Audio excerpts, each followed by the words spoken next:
দেশবাসী, আসসালামু আলাইকুম।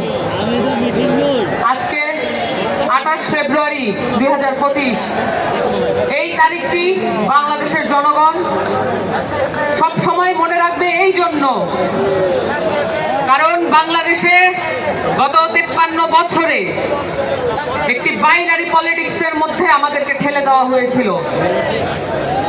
আমাদের মধ্যে কোনো অপশন ছিল না, হয় একটি না হলে আরেকটি। এভাবে করে আমরা আমাদের নাগরিক অধিকারের কথা ভুলতে বসেছিলাম।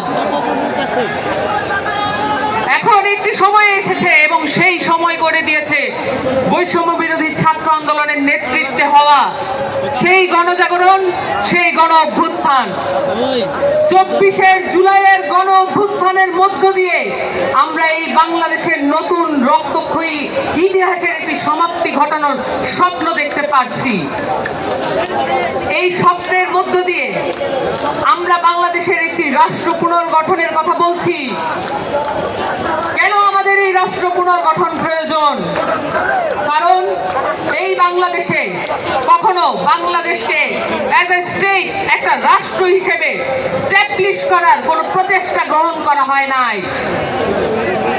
এই প্রচেষ্টা গ্রহণ করার উদ্যোগ আমাদেরকেই নিতে হবে।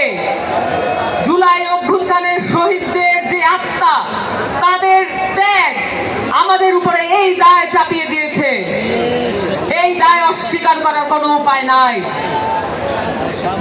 আমরা অভ্যুত্থানের মধ্য দিয়ে একটি রাজনৈতিক দল গঠনের যেই চেষ্টা করে যাচ্ছি, যে আকাঙ্ক্ষা ধারণ করে যাচ্ছি, এই আকাঙ্ক্ষার কারণে মূলে আছে এই দেশের মাটির প্রতি আমাদের ওয়াদা, এই দেশের মানুষের প্রতি আমাদের ওয়াদা।